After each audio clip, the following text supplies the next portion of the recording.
Before anyone in the park noticed the wind growing colder, before the pigeons scattered across the empty path, a small voice at a wooden bench asked a question no child should ever have to ask.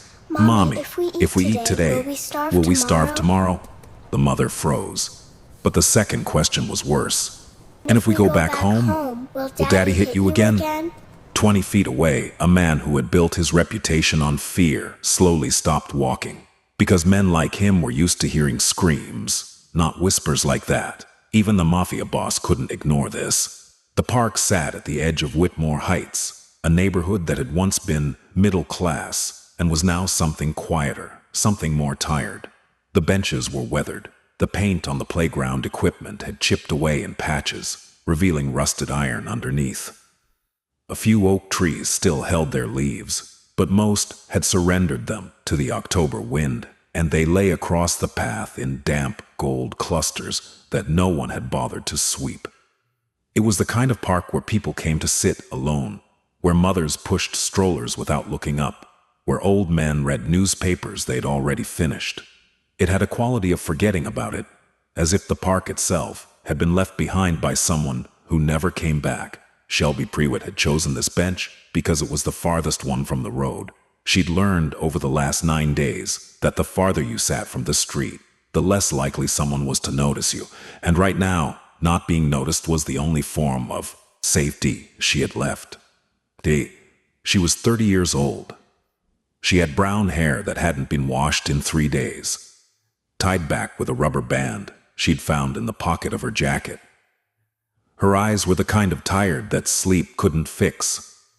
The kind that comes from weeks of listening for footsteps, months of flinching at sudden sounds, years of holding your breath in your own kitchen, because the wrong word at the wrong time could change the temperature of a room in a single second. Her daughters sat beside her on the bench. Hadley was 7. Ruthie was 5. They wore mismatched jackets. Hadley in a pink zip-up that was too thin for the weather, Ruthie in an oversized gray hoodie that had once belonged to their neighbor's son.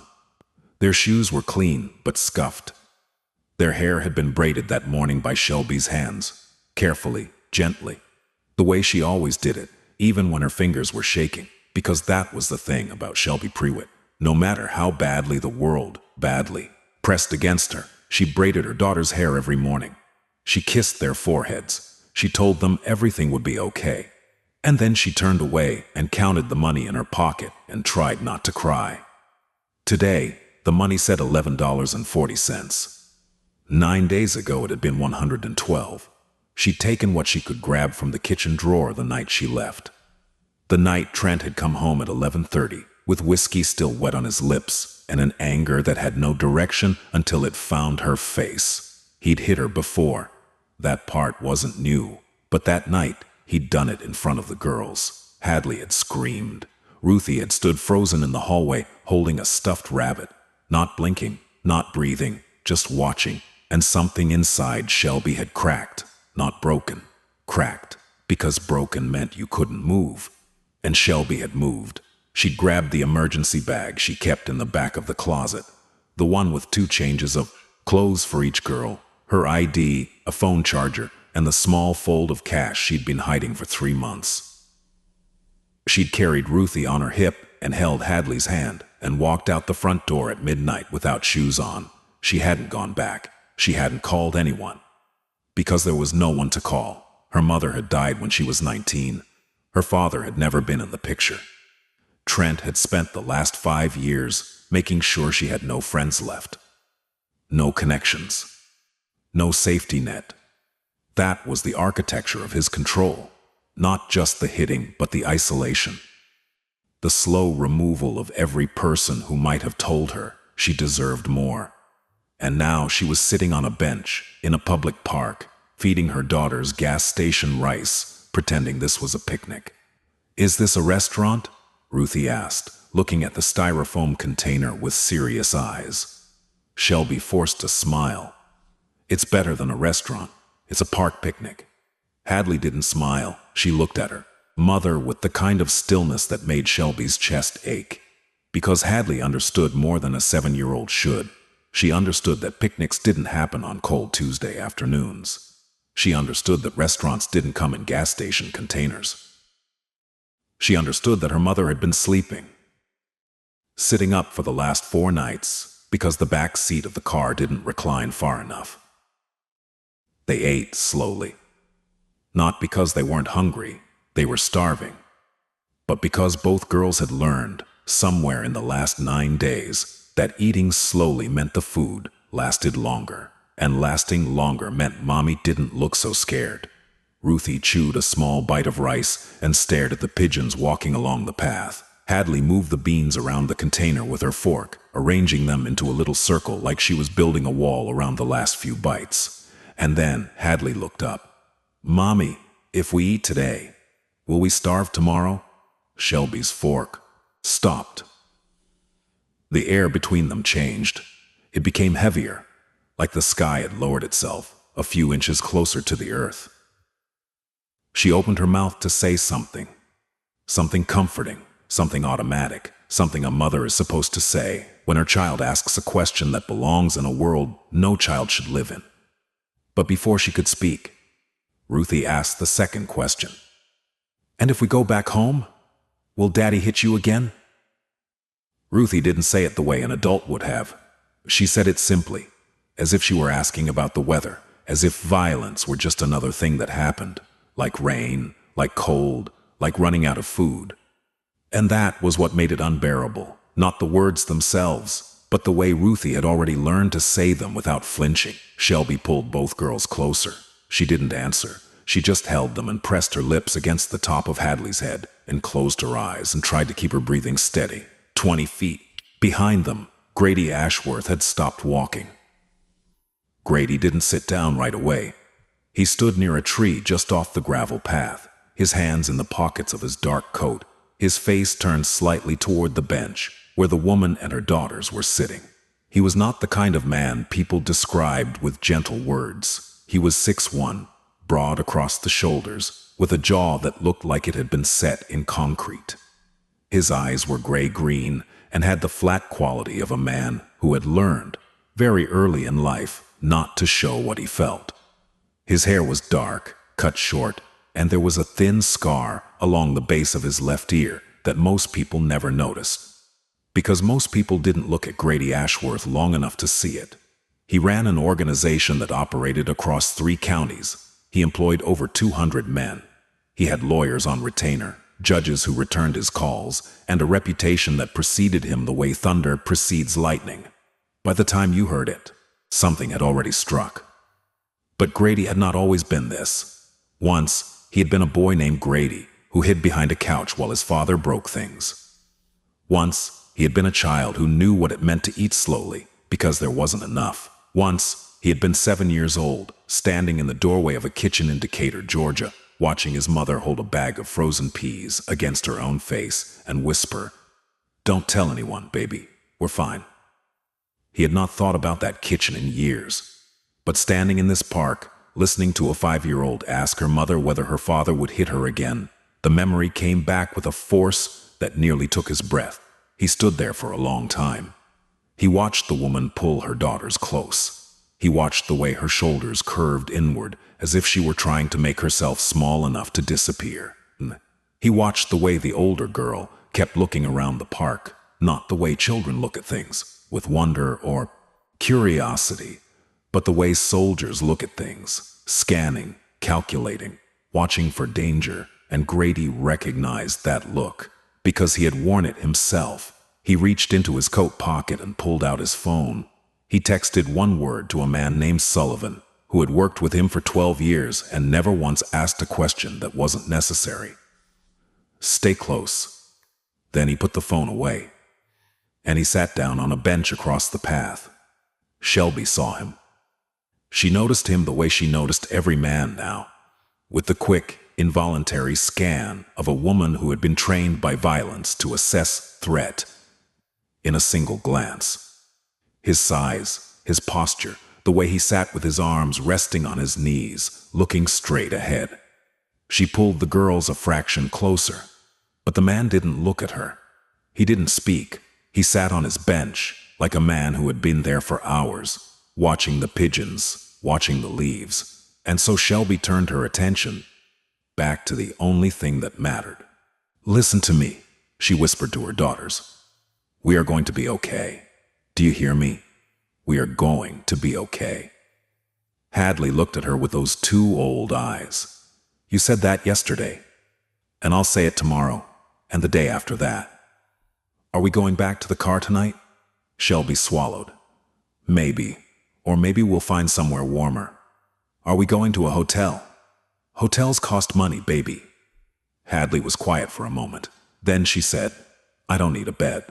I can sleep sitting up, like you do." The sentence hit Shelby in the center of her chest like a stone, because there it was, the proof that her daughter had been watching her sleep upright in the driver's seat, with her jacket balled against the window. Watching her skip meals so the girls could eat. Watching her pretend, every single hour of every single day, that she was not terrified. "You shouldn't have to sleep sitting up," Shelby said softly. "Ati, that's not your job." "It's not your job either," Hadley said. And Shelby had no answer for that. Grady heard most of it, not because he was trying to listen, but because the wind carried sound in this park, the way rivers carry leaves, effortlessly, without permission. And what the wind brought him was a conversation that made him grip the edge of the bench until his knuckles whitened. He heard the mother say they might sleep in the car again. He heard the older girl say she could sleep sitting up. He heard the younger one ask about going home and whether her father would hit her mother again. And something in Grady Ashworth shifted. It wasn't dramatic. It wasn't a transformation. It was more like a door opening in a hallway he'd walled off years ago. A hallway where a boy still hid behind a couch and a mother still whispered, "We're fine." His mother's name had been Colleen. She had worked 2 jobs, a diner in the morning and a cleaning service at night. She had kept Grady fed when there was no reason he should have been. She had taken every blow his father threw and absorbed it into her body like a sponge soaking up rain, and she had never once raised her voice in front of her son. She had died when Grady was 14, not from the beatings, from exhaustion, from a body that had simply been asked to endure too much for too long. He had never forgiven himself for not being old enough to protect her. He stood up from the bench. Shelby felt his approach before she saw it, the change in the air, the sound of footsteps on gravel. She turned, and the man in the dark coat was standing 6 feet away, his hands visible at his sides, his posture deliberately non-threatening. "I'm not going to bother you," he said. His voice was low, calm, and had the kind of control that came not from gentleness, but from discipline. "I just want to ask you something." Shelby's arms tightened around her girls. "We're fine." The words left her mouth before she could stop them, and the moment they did, she heard her own lie. The same lie every woman in her situation has told 1,000 times. The lie that has been passed down like an heirloom of survival. The lie that means, "Please don't look too closely, because if you do, I might fall apart." Grady didn't react to the lie. He'd heard it before.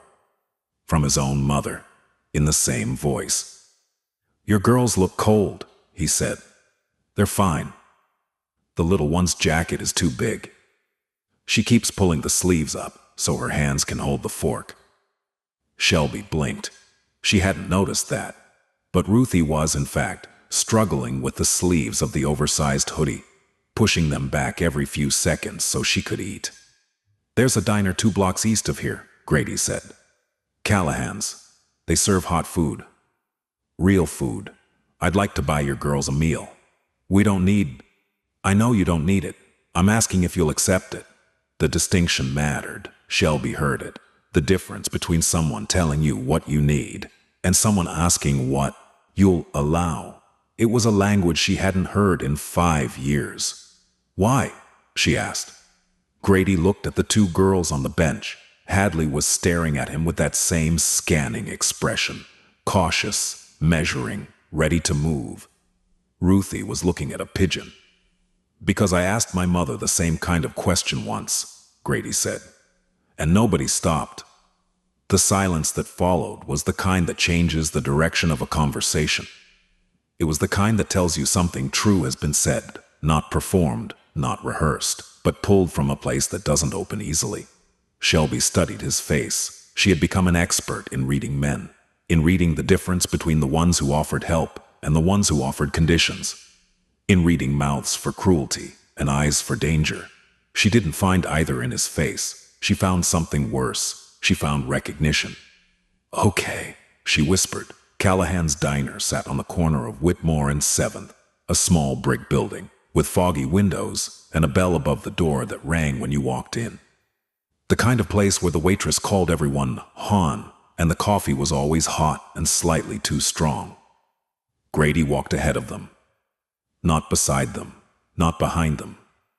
Ahead, creating space, making it clear that the woman and her children were choosing to follow, not being led. When they entered, the waitress looked up from behind the counter. She saw Grady first, and her face changed the way faces do when someone powerful enters a room. Not fear exactly, but awareness. A slight adjustment. "Booth in the back," Grady said. The waitress nodded and led them to a corner booth with red vinyl seats and a window that looked out onto the parking lot. Shelby sat with the girls on one side. Grady sat across from them. Ruthie stared at the laminated menu with wide eyes. "Mommy, they have pancakes." "You can have pancakes," Shelby said softly. "And eggs." "And eggs." Hadley didn't look at the menu. She looked at Grady. "Are you going to hurt us?" The question hung in the air, like a bird frozen mid-flight. Shelby immediately reached for Hadley's arm, but Grady held up one hand, gently, barely a gesture, and looked the 7-year-old in the eyes. "No," he said. "I'm not going to hurt you. I'm not going to hurt your mother, and if you don't want to stay, you can walk out that door right now and I won't follow." Hadley held his gaze for a long moment. Then she looked at Shelby. Shelby gave a small nod. Hadley picked up the menu. They ordered pancakes and eggs for Ruthie, a grilled cheese with tomato soup for Hadley, a club sandwich for Shelby that she ordered only because Grady said, "You should eat too." While they waited for the food, Grady asked nothing. He didn't press, he didn't interrogate. He sat with his hands on the table and let the silence do what silence does when it's offered without expectation. It gives people room to breathe. It was Shelby who spoke first. "We left 9 days ago," she said. Her voice was low, directed at the table. "My husband, he was... You don't have to explain." "I want to, because I need someone to know." She paused. "He hit me for 5 years. I stayed because I thought I could control it. I thought if I was careful enough, quiet enough, good enough, I could keep it from reaching the girls. But he hit me in front of them. And Ruthie, she just stood there. She didn't cry. She didn't move. She just stood there holding her rabbit, and I knew that if I stayed one more night, she would grow up thinking that was normal." Grady said nothing, but his jaw tightened, and his right hand, resting on the table, slowly closed into a fist. "I took what I could," Shelby continued. "Cash from the kitchen drawer, a bag I'd packed. I drove for 6 hours. Ended up here. I don't know anyone in this city. I've been sleeping in the car with the girls. I found a shelter on the second night, but they were full. I tried another one.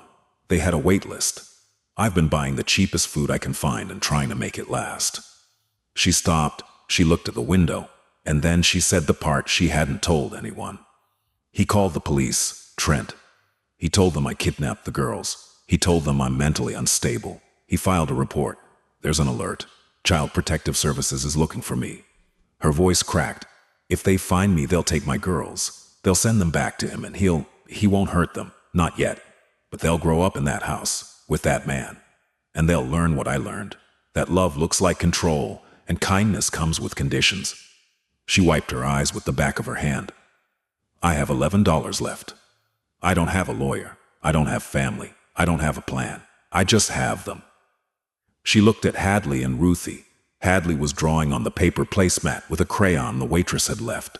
Ruthie was watching the cook through the kitchen window, fascinated by the way he flipped something on the griddle. "They're everything," Shelby whispered. Grady looked at those 2 girls. He looked at the way Hadley drew a house on the placemat. 4 walls, a triangle roof, 2 windows, a door, no father in the picture, just 3 stick figures, a tall one and 2 small ones. And something in Grady Ashworth made a decision. Not the kind of decision he made in boardrooms or back offices. Not the kind that involved leverage or territory or money. The kind that came from the hallway he'd walled off. The kind that came from a 14-year-old boy who had stood beside his mother's hospital bed and promised himself that if he ever had the power to protect someone, he would not look away. He pulled out his phone and made a call. "Sullivan, I need 2 things. A room at the Westin. Clean. Quiet. Long term. Under a name I'll give you, and I need Margaret Calloway's number." He hung up. Shelby stared at him.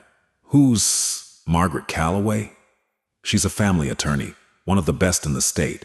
She handles cases like yours, custody disputes, protective orders, abuse documentation. She doesn't lose. I can't afford..." "She's on retainer." "Whose retainer?" "Mine." Shelby shook her head. "I can't take that. I don't even know your name." "Grady, and you're not taking anything. I'm placing a phone call. The decision to accept what comes from it is entirely yours." The food arrived. Ruthie's eyes went wide when the pancakes were set in front of her. A short stack with butter and syrup on the side, steam curling off the top like a small warm prayer. "Mommy," Ruthie said, "these are the biggest pancakes I've ever seen. Eat them slow, baby." "I don't want to eat slow anymore." Ruthie looked at Shelby with her enormous brown eyes. "I want to eat like a normal kid." Shelby pressed her lips together and looked away. Grady watched the mother fight to hold herself together in front of her daughters, and he recognized that fight. He had watched his own mother fight it every night at the dinner table, smiling through a swollen lip, laughing through a bruised rib, pretending the world was safe, while her body told a different story. Hadley ate her grilled cheese carefully, tearing it into 4 equal pieces before eating the first one. She dipped each piece into the tomato soup and chewed with a seriousness that made her look twice her age. Shelby ate half her sandwich and wrapped the rest in a napkin. A habit, a survival instinct. Save what you can for later, because later is never guaranteed. Grady noticed. He didn't comment, but when the waitress came back, he ordered a second meal to go. "For later," he said, looking at Shelby. "In case they're hungry tonight." She didn't argue. When the meal was finished, Grady's phone buzzed. Sullivan had secured a suite at the Westin Arms. Not the kind of place that asked questions. Clean rooms, key card access, a small kitchen, and a door that locked from the inside. It was the kind of place that existed in the margins of the city, known to certain people, invisible to others. "There's a room waiting," Grady said. "It's paid for. 2 weeks to start. No name on record. No one will know you're there." "Why 2 weeks?" "Because Margaret needs time. She'll file an emergency protective order. She'll begin documenting the abuse. She'll petition the court to dismiss the kidnapping claim and establish you as the custodial parent. 2 weeks is what she needs to build the foundation." Shelby's hands were trembling, not from fear this time, but from something she hadn't felt in years. The terrifying, fragile possibility that someone was telling the truth. What about Trent? What about him? "He'll look for us. He won't stop." Grady's expression didn't change, but something behind his eyes shifted, the way water shifts beneath ice, invisible unless you know what to look for. "He won't find you. You don't know him." "I don't need to know him. I know what he is, and men like that only have power over people who are alone." He paused. "You're not alone anymore." Shelby stared at him across the table. The fluorescent light of the diner hummed above them. Ruthie was drawing a smiley face in the leftover syrup on her plate. Hadley was watching Grady the way she watched everything, with caution and something that might, in the right light, be the very earliest shape of trust. "Why are you doing this?" Shelby asked. "You don't know me." Grady looked at the window. For a moment, his face changed. The controls softened. The mask moved half an inch. And behind it was not the man who ran an organization or made phone calls that rearranged people's lives. Behind it was the boy who had hidden behind a couch in Decatur, Georgia, listening to his mother's voice saying, "We're fine." "My mother's name was Colleen," he said quietly. "She worked 2 jobs. She never complained." She took everything my father gave her and she turned it into something that looked like a normal life. She died when I was 14. Not from what he did to her body, from what it cost her to survive it. He looked back at Shelby. Nobody helped her. Nobody stopped. People saw. Neighbors heard. Teachers noticed bruises on her arms when she came to pick me up from school. But nobody did a single thing, because it was easier to look away. His voice was steady, but something underneath it was not. I'm not looking away. The room at the Weston Arms was on the 4th floor. 2 beds, a small couch, a kitchenette with a microwave and a mini fridge. The sheets were white and clean. The bathroom had towels that smelled like soap. There was a lock on the door, a deadbolt, and when Shelby turned it, the sound of the latch sliding into place was the loudest, the most beautiful sound she had heard in 9 days. Ruthie climbed onto one of the beds and bounced twice, then stopped and looked at Shelby. Is this ours? For now. Can I sleep lying down? The question destroyed Shelby. She sat on the edge of the bed and pulled Ruthie into her arms and held her so tightly that Ruthie patted her back and said, "It's okay, Mommy. I like sleeping sitting up too." And Shelby cried, not the quiet, controlled tears she'd been holding behind her eyes for 9 days, real tears. The kind that come from the bottom of something that has been pressed down for so long it forgot it existed. She cried with her face in her daughter's hair and her arms around both girls, and she cried until her body had nothing left to give. Hadley held her mother's hand through it. She didn't speak. She just held on. Because at 7 years old, Hadley Prewitt understood something that most adults never learn, that sometimes the strongest thing you can do for someone is simply not let go. Grady was not in the room. He had walked them to the building, handed Shelby the key card, and said, "Margaret will call you tomorrow morning. Answer the phone." Then he had turned and walked down the hallway. No fanfare, no expectation, no request for gratitude. Just the sound of his shoes on the carpet and the quiet click of the elevator door. Margaret Calloway called at 8:14 the next morning. She had a voice like a woman who had spent 30 years arguing in courtrooms and winning, sharp, specific, and kind in the places where kindness mattered. She asked Shelby to tell her everything, and Shelby did. She told her about the first time Trent hit her. 3 months into the marriage, a slap across the face because dinner was late. She told her about the escalation, the punches, the choking. The night he threw her against the hallway wall, so hard the plaster cracked, and Hadley, who was 4 at the time, came out of her bedroom and asked if there was an earthquake. She told her about the isolation, how Trent had systematically removed every person from her life, her college friends, her co-workers, her neighbor who used to bring over cookies on Sundays. One by one, Trent had found a reason to push them away. Jealousy, accusations, manufactured conflicts, until Shelby had no one left but him. Oh, she told her about the night she left, about the look on Ruthie's face, about the rabbit. Margaret listened to every word. Then she said, "I'm filing an emergency motion today. I need you to do one thing. I need you to write down every incident you can remember. Dates, times, details, every bruise, every threat, every time you went to a hospital, or should have gone to a hospital. Can you do that?" "Yes." "Good.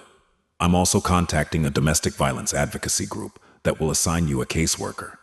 They'll help you access emergency funds, medical care, and housing assistance beyond the 2 weeks. You won't be doing this alone." "What about the kidnapping report?" "It's a common tactic," Margaret said. "Abusers file false reports to maintain control and force the other parent to return. The courts see through it when the documentation is strong. And your documentation is going to be strong. I'll make sure of it." "And CPS?" "I'll handle CPS. If they make contact, you refer them to me. You say nothing without me present. Understood?" "Understood." "Shelby, one more thing." "Yes?" "You did the right thing, leaving, running, protecting your girls. I know it doesn't feel like it right now. I know it feels like you're being hunted for doing the one thing any mother would do. But you did the right thing, and we're going to prove it." When the call ended, Shelby sat on the edge of the bed and looked at her daughters. Hadley was eating a granola bar from the go-bag. Ruthie was asleep, curled on her side with her mouth slightly open, her oversized hoodie bunched around her like a cocoon. For the first time in 9 days, Shelby exhaled. Not all the way, not completely, but enough. Enough to feel the air reach the bottom of her lungs. Enough to feel the faintest suggestion that the ground beneath her might hold. Over the following days, things began to move in ways Shelby hadn't thought possible. Margaret filed the emergency protective order. A judge reviewed the documentation. The hospital visit Shelby had made 3 years ago for a fall that fractured 2 ribs. The photographs a neighbor had once taken of bruises on her arms. The school counselor's report noting Hadley's anxiety and withdrawal, and granted the order within 48 hours. Trent Pruitt was served at his home. The order prohibited him from coming within 500 feet of Shelby or the girls.